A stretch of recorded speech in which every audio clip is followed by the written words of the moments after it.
everyone, back for another movie review. Today we're going to talk about the latest Lionsgate presentation, which was promoted as from the people who produce the John Wick movies. Yeah, you also produce the Medea movies, or you're the ones who distribute them. So anyway, let's talk about this movie about assassins, hitmen, and tasked to do the Protege. Stomp your feet, clap your hands, come on, kick it with the band. The Protege stars Maggie Q as the main character. You also have Michael Keaton as more or less the main antagonist. And then you have Samuel L. Jackson, who's in this movie. The story is Samuel L. Jackson and Maggie Q's characters are two assassins who do it on the side, and they're basically contracted killers with a backstory. They get assigned to a hit, and Michael Keaton happens to be the main henchman of the person they want to do a hit for, and the movie goes from there. And I'm not gonna lie, this movie is really boring for an action movie. This is the type of movie who it's stylish, but it's also lacking focus.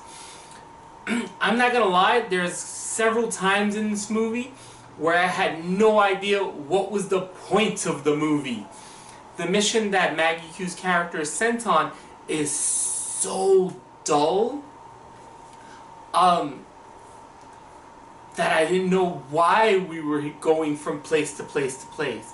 Maggie Q's character is someone who is a assassin by trade, but she also works in a bookstore, and that's where she meets Michael Keaton. And I'm not gonna lie, the best part of this movie is, yeah, the action scenes are fine when they happen, but they're so sparse, it kind of is jarring, and it kind of makes you go, because there is no focus. There is the mission, the main reason that this movie is happening is so dull and so forgettable. I almost expected Michael Keaton's character to be the main villain. And that's kind of disappointing, because in all honesty, Michael Keaton is the best part of this movie. For anyone who saw American Assassin a couple of years, I believe 4 years ago, where he went crazy, Michael Keaton has charisma up the yin-yang in this movie. In all honesty, his back and forth with Maggie Q is one of the things that saves the movie, besides the fact that the action scenes are very stylish and they're nice, but the interconnected tissue is so dull and boring.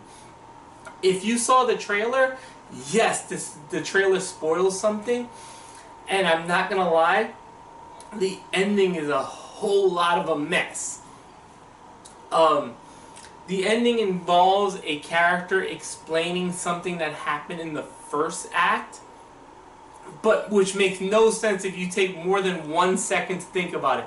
I don't want to go into spoilers for this movie, but I almost don't care because this movie is that dull. Whoever Michael Keaton's stunt double in this movie deserves a lot of money, though, because he did an excellent job. The fight scenes between Maggie Q and Michael Keaton are very well done.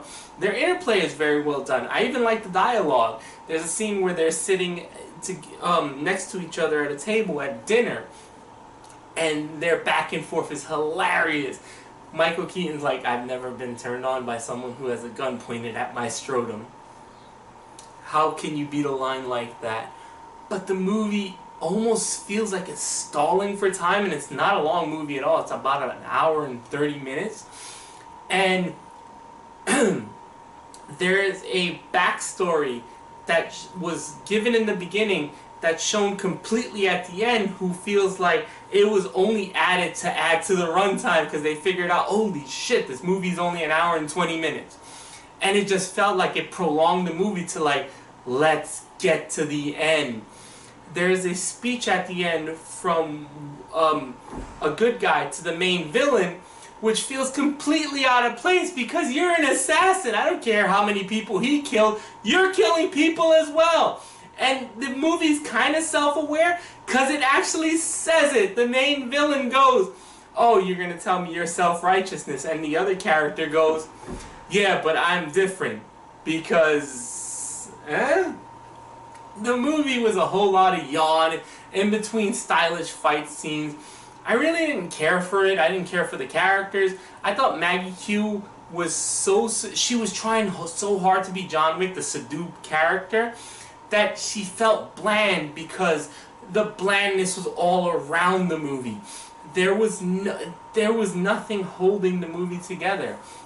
And like I said, when they have the big reveal in the third act, I was just like, wait, no, that can't happen because that happened.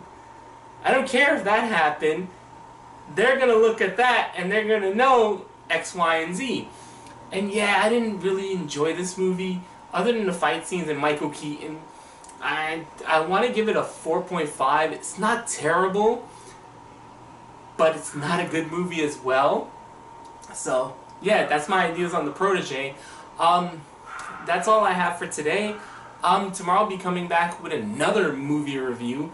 And, yeah, hopefully I'll keep churning these out because there's a lot of movies this year that I didn't review and I kind of want to talk about them. So, that's it for today. Bye.